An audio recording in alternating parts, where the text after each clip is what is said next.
Vous écoutez Sans détour, le podcast de Géninem avec le soutien de notre parrain Bernet et Associés. Ici, vous trouverez des témoignages authentiques d'entrepreneurs suisses romans, des hommes et des femmes qui, à un moment clé de leur parcours et parfois à répétition, ont choisi de faire les choses autrement. Ils et elles partagent sans détour leur expérience entrepreneuriale, leur vision du business et de la vie. Sans plus attendre et sans a priori, entrez donc avec nous dans le monde fascinant des entrepreneurs. Et nous recevons aujourd'hui Maxime Droux, un des 3 cofondateurs de la plateforme Talent.com. Maxime et les 2 associés viennent d'annoncer en début d'année 2022 une levée de fonds de près de 150 millions de francs. Le but de cette première levée de fonds institutionnelle est de passer à la prochaine étape, d'entrer dans une autre catégorie d'entreprise en mettant en place, comme il va nous le partager, des processus qu'ils n'auraient pas été capables de mettre en place eux-mêmes. Avant cela, ils avaient déjà levé près de 50 millions en 2019, dont près de 80% avaient permis aux business angels du début de retrouver de la liquidité. En effet, en 2011, Maxime et ses 2 potes avaient levé un premier seed round de 400 000 francs et rien d'autre entre 2011 et 2019. Maxime va nous raconter son aventure et surtout dans quel état d'esprit il entreprend. On parle levée de fonds, culture d'entreprise, gouvernance et bootstrap. Peux-tu te présenter ? Alors, je m'appelle Maxime Droux. Je suis d'origine fribourgeoise. J'ai grandi entre Nyon et Genève. Petit-fils de laitier, fils d'infirmière et de banquier privé genevois. Donc un assez bon mix par rapport à la Suisse. Je suis aujourd'hui cofondateur de Talent.com, une entreprise que j'ai commencé avec mes 2 meilleurs potes il y a à peu près 12 ans de cela. J'ai voyagé pendant une petite dizaine d'années à l'étranger et je suis rentré en Suisse bâtir le bureau européen de Talent.com il y a à peu près 8 ans, suite à la naissance de mon fils, c'était en 2014. Talent.com, c'est quoi ? Alors, en 2 mots, Talent.com, c'est le Google pour les jobs. Ça veut dire qu'on a inventé une technologie qui indexe tous les contenus emploi où qu'ils se trouvent. Qu'ils se trouvent par exemple sur le site carrière de l'UBS, qui se trouve sur le site d'Adecco par exemple, où il y a des mandats, ou même sur des sites de recherche d'emploi dits traditionnels comme Monster. Notre objectif, comme Google, c'est d'indexer tout ce contenu-là et de le centraliser sur une seule et même plateforme. Et c'est notre mandat pour nos utilisateurs, pour nos chercheurs d'emploi. Ils savent que quand ils viennent sur Talent.com, ils ont, si ce n'est tout, une immense majorité de tous les emplois disponibles.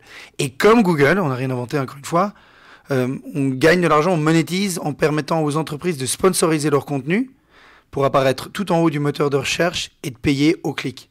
Après, l'entreprise va mesurer si ces clics génèrent des CV de qualité ou même des emplois, ou enfin des embauches ou des placements. Et si elle est contente, elle continue. Si elle n'est pas contente, elle arrête. Pourquoi vous avez démarré cette aventure avec tes 2 meilleurs amis ? Mais moi, en fait, c'est un accident, un pur accident.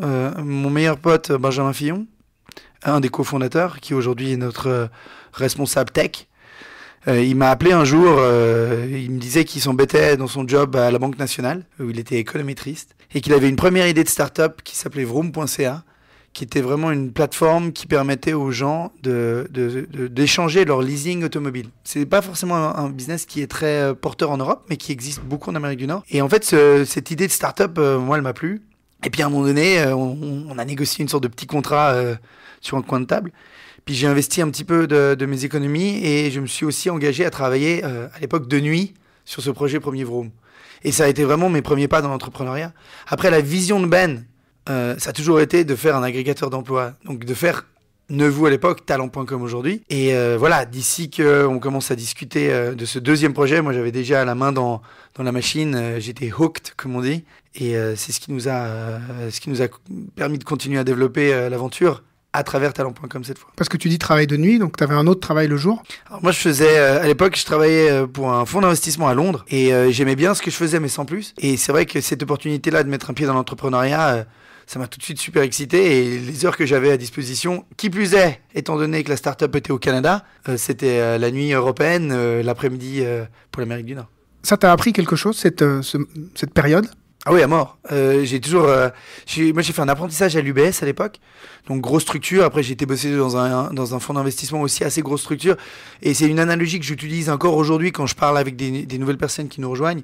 On est sur des paquebots quand on travaille dans des grandes entreprises ou des grosses structures comme celle-là. C'est-à-dire que on reçoit un salaire, on pense qu'il est plus ou moins corrélé à la formation qu'on a fait ou à le diplôme qu'on a, mais on se rend pas vraiment compte de la valeur qu'on génère ou pas. Alors que quand on crée sa propre boîte, on n'est plus sur un paquebot, là, on est sur un radeau, quoi. Donc, on sent les vagues, on sent le vent, ça va dans tous les sens. Si on a la chance de pouvoir générer une activité qui nous permet de sortir un salaire, on sait d'où l'argent vient. Et pour moi, ça a été vraiment la grande révélation de l'entrepreneuriat par rapport à l'emploi salarié. Et quand tu démarres sur ce radeau, Est-ce que tu avais déjà cette idée d'arriver à quelque chose d'aussi grand? Alors, objectivement, la réalité a dépassé tous nos rêves. Mais oui, l'idée, c'était vraiment de se dire, on va essayer de créer un truc qui va nous dépasser, en fait. Et moi, mon père a fait une belle carrière dans la banque. Ça a toujours été un petit peu mon benchmark. Au début, il se moquait un peu de moi en mode, bon, c'est mignon ce que tu fais, mais à un moment donné, il faudrait quand même que ça génère un peu de volume. Donc, c'est ce qui m'a donné cette faim aussi, de pouvoir me prouver à moi-même, de pouvoir prouver à mon père, à ma famille, que je pouvais quitter quand même une certaine cage dorée. Hein. Je bossais dans un fonds d'investissement à Londres. Il y a plein de gens qui auraient trouvé ça cool de rester là-dedans, en fait. Mais moi, j'avais envie d'un truc un peu plus. Et l'idée de créer un truc moi-même, qui plus est avec des amis, et d'en faire quelque chose de gros, oui, ça a toujours été un objectif.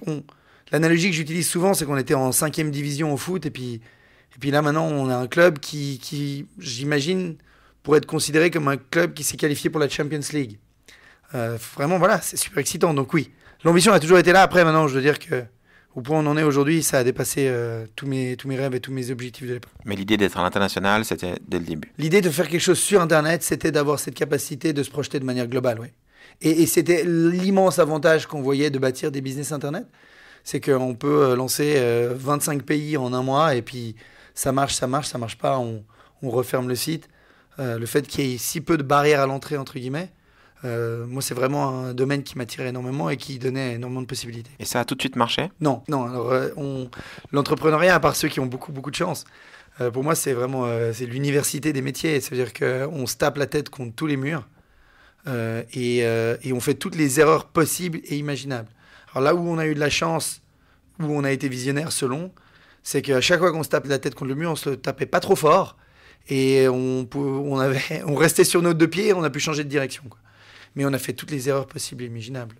Donc avant que ça marche, il nous a fallu quelques mois, voire quelques années d'essais et d'erreurs, comme on dit. La plus grosse erreur, c'était quoi? Alors c'est ça l'avantage, on n'a pas fait une grosse erreur, on a fait plein de petites erreurs.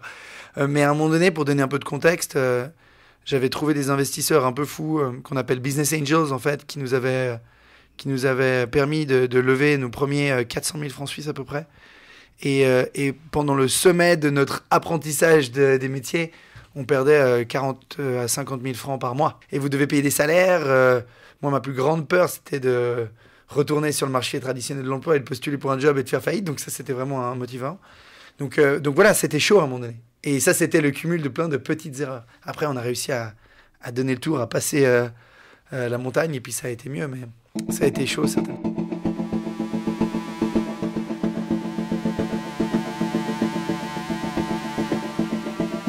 Avec le recul, tu te dis que tu étais un petit peu fou ou c'était en toi depuis toujours cette idée d'entreprendre? Non, moi je pense que je suis un pur entrepreneur accidentel. Le fou, c'était Benjamin Filion, mon cofondateur. Et le deuxième fou, c'est Luca Martinez, mon deuxième cofondateur. Benjamin, parce qu'il a créé tout de rien. Luca, parce qu'à un moment donné, on travaille les deux à Londres, et puis je lui dis je le convainc que c'est une bonne idée, et puis il fait ses bagages, il démissionne de son job et il traverse la planète entière, enfin la moitié de la planète. On était à Londres, il déménageait à Montréal, sans un sou devant lui. Ça, pour moi, c'était un petit peu fou, dans le bon sens du terme. Moi, honnêtement, j'avais la chance d'avoir fait quelques années dans ce fonds d'investissement. J'avais un peu de sous de côté. Je viens d'une famille qui n'a pas eu... J'ai pas vraiment eu trop de problèmes de sous dans ma vie. J'ai eu de la chance. Donc j'avais l'impression de prendre un risque mesuré, en fait. Mais c'est ce qui a fait notre force aussi. Parce qu'on était les trois de backgrounds différents, avec des origines différentes, presque des niveaux socio-économiques un peu différents. Et en fait, aux différentes étapes de l'entreprise, dans les différents cycles de l'entreprise, ça nous a permis d'avoir une perspective différente qui nous a permis, je pense, d'amener le bateau jusqu'où il est aujourd'hui. Parmi vous trois, il y en avait un qui est plutôt leader. J'ai cru comprendre que vous étiez 3 CEO. Donc, est-ce que vous avez toujours voulu rester à ce même niveau? Il y a quelqu'un qui prend le lead de temps en temps? Alors oui, je pense qu'à certaines étapes de l'entreprise ou dans certains cas de figure dans lesquels on a été confrontés, il y a un qui va prendre le lead sur l'autre. Après, on est les trois des très forts caractères, avec des très fortes visions. Et puis, voilà, c'est cet équilibre des trois qui a fait notre force. Il y a des moments, certains d'entre nous qui étaient un peu plus down, d'autres qui étaient super motivés. À un moment donné, il y en a qui travaillaient peut-être un peu plus fort que d'autres qui compensaient par la suite. Je pense que c'est justement cette force d'avoir été trois. ça nous a permis d'être toujours à une moyenne très très élevée. Ce qui nous a permis vraiment de traverser ces périodes de doute que tu as forcément dans une aventure de 12 ans. Après, la structure co-CEO, elle est marrante. Je ne suis pas sûr qu'on ait toujours une structure à 3 co-CEO dans 2 ou 3 ans, l'avenir le dira. Mais jusqu'à maintenant, ça a été une force. Décision à l'unanimité ou à la majorité? À la majorité avec droit de veto. C'est comme ça que ça a toujours été fait chez nous. Donc c'était 2 contre 1, mais s'il y a une personne qui était vraiment contre une décision, une direction stratégique, elle est capable de poser son veto. Après, l'histoire retiendra que ça s'est jamais produit encore. Donc, et parce que la vie nous a montré que même si un des 3 est pas super chaud sur une idée, la probabilité que cette personne-là ait tort et que ça amène à une idée qui, si ce n'est révolutionne le business, nous perd vraiment une immense avancée, on a appris avec le temps que mettre son veto, c'est pas une bonne chose. Chacun d'entre nous, on a 2 ou 3 anecdotes ces 12 dernières années où à un moment donné, l'un ou l'autre était pas chaud pour quelque chose.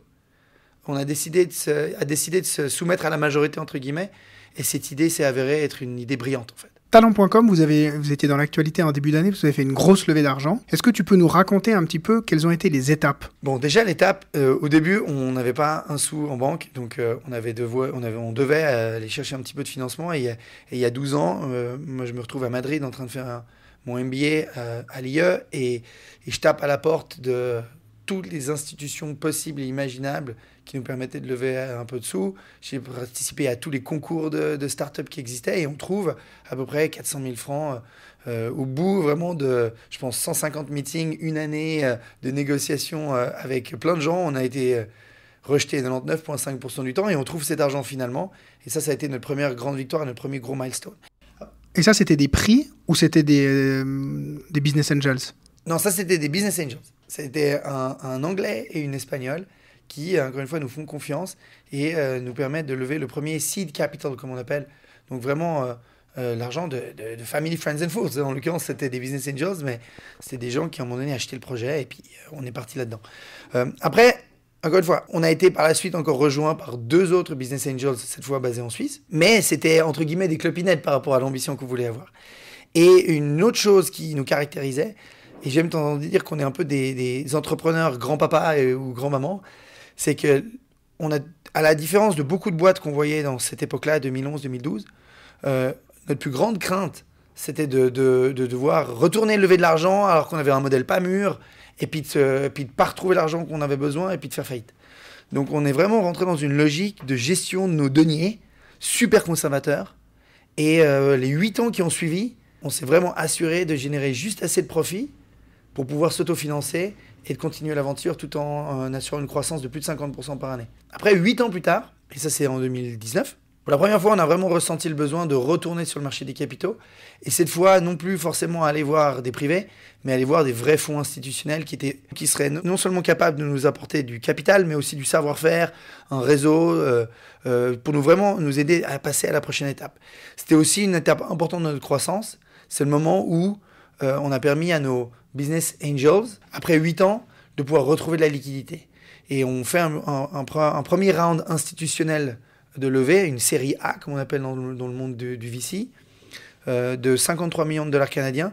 Et là, cet argent, à plus de 80%, il sert à offrir de la liquidité à nos investisseurs anges et leur permettre de sortir avec un joli retour sur investissement. Aujourd'hui, ils sont complètement sortis, les premiers investisseurs? Ils sont complètement sortis, mais après, l'histoire est belle parce qu'il y en a 2 d'entre eux qui sont re-rentrés avec la deuxième levée de fonds qu'on a fait en 2022. Quand vous faites cette levée de fonds en 2019, juste pour qu'on ait un ordre d'idée, vous faites une première levée seed, donc là, il n'y a pas encore de revenus. Ensuite... Il y a des revenus. Il y a des revenus, mais il y a des petits revenus. Quand vous faites le seed? Quand on fait le seed, oui. D'accord. On est sur quoi comme type de montant? On est sur à peu près 100 000 dollars canadiens de revenus annualisés. Ok, donc il y a déjà un modèle. Avant d'aller chercher cet argent, il y a déjà un modèle. Oui. Et c'est ce qui nous a permis, encore une fois, dans une logique de bootstrapping, 100 000 dollars canadiens pour vos auditeurs, pour vous donner une idée, c'est à peu près 70 000 francs suisses. L'idée, tout de suite, ça a été de se dire, on va d'abord bâtir un modèle. En plus, on était, rappelez-vous, soutenu par Vroom.ca, qui était cette première start-up qui avait monté, qui générait un peu de profit, qui nous a permis de payer déjà des salaires, de faire déjà un petit peu de marketing. On ne voulait pas arriver et puis tout de suite vendre 25, 30, 35% du capital juste sur un modèle papier. On voulait déjà être capable de faire un petit bout de chemin nous-mêmes pour être, entre guillemets, en position de force pour négocier notre première levée de fonds, donc Seed, Business Angels, avec la dilution la plus petite possible. Donc ça, c'était super important. Et donc la deuxième levée, en 2019, on est sur quoi comme montant de revenu, type de revenu que vous aviez? On est déjà sur 30 ou 40 millions de dollars canadiens de revenus, donc 20 à 30 millions de francs suisses de revenus. Quand on commence la négociation pour la première vraie levée de fonds, la série A, donc de nouveau, on bootstrap ça de 100 000 à 30 à 40 millions de revenus avec, encore une fois, l'équivalent de 400 000 francs suisses. Donc ça nous a de nouveau permis d'être dans une position, entre guillemets, de force pour négocier un deal équilibré avec, cette fois, un fonds institutionnel.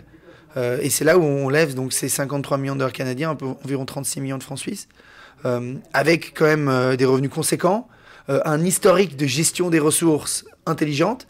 Et encore une fois, ça nous permet de nous assurer une dilution qui est raisonnable et qui nous permet, les 3 cofondateurs, de rester encore maîtres de la maison, maître de Talent.com, Neuvou à l'époque, et de vraiment pouvoir, après, avec cet argent, continuer notre croissance. Entre le début 2010 et 2019, il n'y a jamais un moment où vous dites, bon là on va lever pour accélérer? Alors on avait 50%, entre 50 et 60% de croissance annualisée. Donc on ne se posait pas cette question en fait. On se disait, tant qu'on est capable de générer plus de 50% de croissance par année, on doit faire quelque chose de bien, on continue. Le problème d'avoir, entre guillemets, trop d'argent, c'est un problème de riche, mais le problème d'avoir trop d'argent quand on est une start-up, c'est qu'on commence à faire des bêtises en fait. Cette notion d'avoir quand même un certain capital pour prendre des risques, mais sans non plus se dire qu'on peut se laisser aller et faire n'importe quoi, c'est une belle discipline et ça vous force à rester concentré et puis focus. Donc voilà, après, ce qui était intéressant, c'est donc la deuxième levée de fonds, pour revenir à votre question de base, qu'on a clôturée il y a à peu près 3 mois. Là, on a été vraiment faire une très grosse levée de fonds. On faisait à peu près 100 millions de chiffre d'affaires d'ici là, donc on avait encore triplé le revenu par rapport à 2019. Et là, on a vraiment été capable de faire notre première vraie levée de fonds institutionnelle. Là, on a fait rentrer 5 fonds en tout. Des volumes beaucoup plus grands, donc je vais me lever à peu près 120 millions d'equity plus 30 millions de dettes. Et là, cette fois, cet argent, il a vraiment comme vocation à nous permettre de passer à la prochaine étape.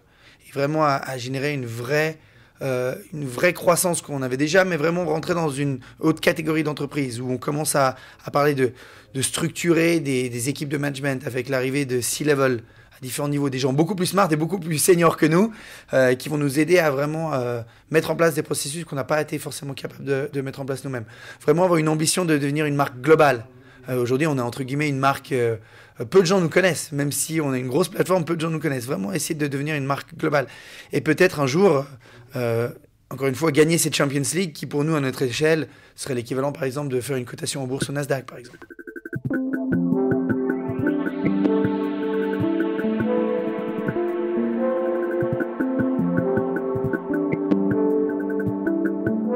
On entend partout qu'aujourd'hui le marché de l'emploi est très très tendu. Toi, tu as de la difficulté à trouver de recruter ces personnes, ces fameuses personnes qui vont t'aider à franchir ce cap? Je pense qu'on est vraiment profondément privilégié par notre structure.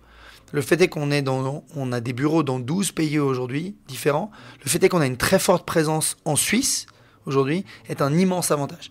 On a énormément de peine à recruter aux États-Unis en ce moment parce qu'il y a une inflation galopante, parce que le marché de l'emploi est complètement sec, qui plus est dans les domaines d'activité dans lesquels on recrute.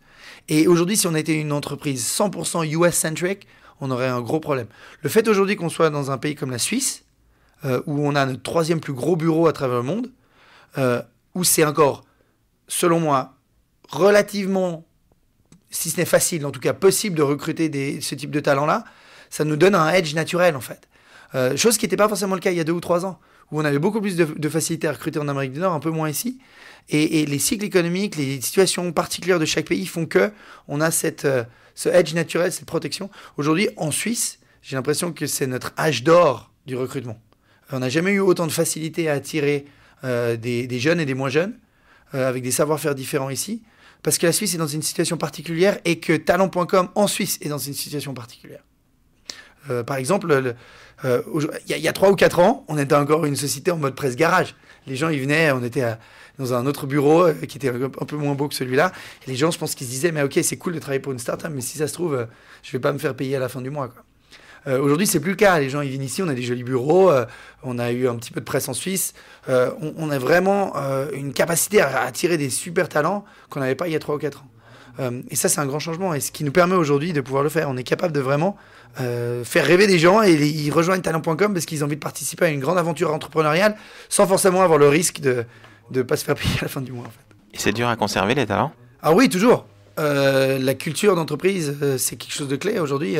Les générations changent, les besoins changent. Oui, c'est quelque chose qui doit être au centre, pour moi, des priorités d'un entrepreneur. C'est comme tout le monde, c'est comme tout dans la vie. Hein. C'est plus facile de garder quelque chose qu'on a que d'acquérir quelque chose de nouveau. C'est vrai pour les clients et c'est vrai aussi pour les employés. Et on fait énormément d'efforts pour s'assurer que les gens qu'on a chez nous, on les garde. C'est quoi la culture d'entreprise de talent.com? Comment tu la définirais? Une culture très transparente. J'aime bien l'idée de penser, en tout cas, c'est pas toujours le cas, c'est pas toujours possible, mais j'aime bien l'idée que une majorité de choses qu'on doit pouvoir communiquer ou dire, on peut le faire dans un open space. J'aime bien cette idée-là. C'est pas toujours possible, encore une fois. Et c'est complètement OK d'avoir des conversations one-on-one, comme on dit, dans une salle fermée. Mais l'idée de se dire que la majorité des choses dont on peut parler, on peut les faire en open space, je trouve que c'est quelque chose d'important.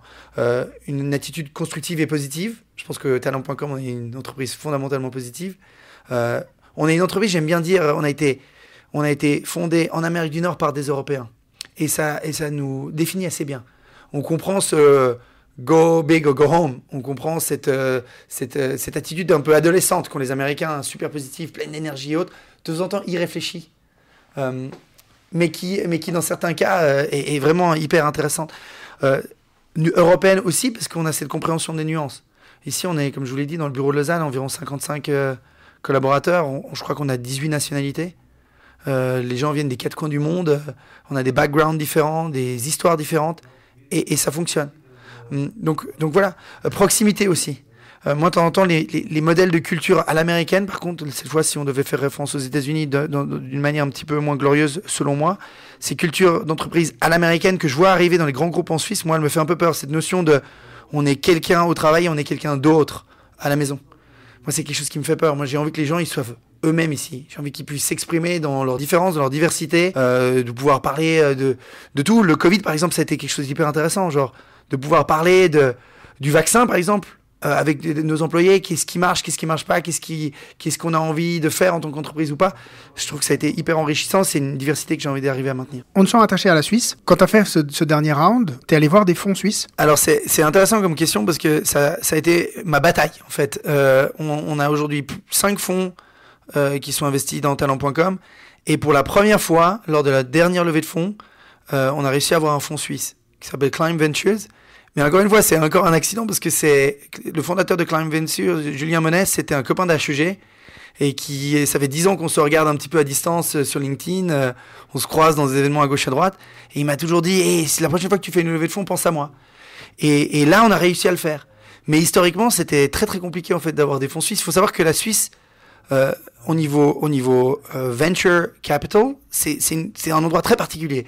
C'est-à-dire que si vous cherchez du seed funding, donc entre 0 et 1 million, c'est probablement le pays le plus facile d'Europe, voire du monde, pour trouver cet argent-là, parce qu'il y a plein que ce soit des banquiers, que ce soit des gens qui ont fait des très belles carrières dans l'industrie ou ailleurs, qui ont envie de participer, qui ont envie de faire quelque chose de cool, et ils ont envie d'investir dans des startups. Et encore une fois, il y a un écosystème de business angels en Suisse qui est super dense. Même au niveau des fonds, des fonds en seed capital, il y a quelques noms en Suisse qui commencent à pousser et on trouve. À l'autre extrême, si vous cherchez 50 millions et que vous faites de la biotech, de la robotique ou du pharma, là vous trouvez aussi. Il y a énormément d'argent pour ce type de choses. Par contre, il y a un immense trou en Suisse au niveau de ce qu'on appelle des scale-up. Donc si vous cherchez entre 10 et 30 millions, ce qui était à peu près les tickets que nous on cherchait, il n'y a plus personne. Et encore moins dans l'e-commerce. C'est extrêmement compliqué. Et encore une fois, c'est ce qui a fait qu'aujourd'hui, on n'a pas été capable de trouver des fonds suisses jusqu'à récemment. Et que finalement, on a réussi. Mais encore une fois, on a dû se battre. Et c'est encore été à travers des réseaux personnels. Donc, c'est vraiment quelque chose, je pense, en Suisse, auquel on doit réfléchir. Pourquoi c'était important d'avoir ce fonds suisse avec toi? Mais encore une fois, je vous disais tout à l'heure qu'on est une entreprise créée en Amérique du Nord par des Européens. C'est notre ADN. Et cet ADN-là, on a envie qu'elle soit représentée aussi au niveau du capital parce que, mine de rien, c'est quand même de les gens qui investissent chez nous, ils ont souvent un siège au board. ils ont quelque chose, ils ont leur mot à dire. Et cette sensibilité européenne, moi je veux qu'elle soit représentée aussi au niveau du capital, donc c'est primordial. Donc créer une boîte de e-commerce dans la tech en Suisse, c'est possible? Oui, c'est possible. Et il y a plein d'avantages à être en Suisse. Déjà, il ne faut pas se plaindre. C'est plus facile de créer une entreprise en Amérique du Nord, d'un point de vue logistique, administratif et autres, mais ça reste raisonnablement facile en Suisse. Je pense qu'on est gâté par rapport à d'autres pays qui nous entourent. Ça reste assez facile. Un petit bémol, c'est tout ce qui est digitalisation. Je crois que j'ai plus envoyé de lettres en Suisse en 1 an que mes 10 ans passés à l'étranger en Amérique du Nord et ailleurs. Donc là, il y a vraiment un effort à faire. Je sais que c'est un thème qui est ressorti avec le Covid. Et je pense qu'on a vraiment persévéré parce qu'on est vraiment à la rue en termes de digitalisation. Mais d'un point de vue créer une entreprise, c'est relativement simple. Un autre avantage immense d'être en Suisse, on l'a un peu couvert dans des questions précédentes, c'est le côté talent en fait.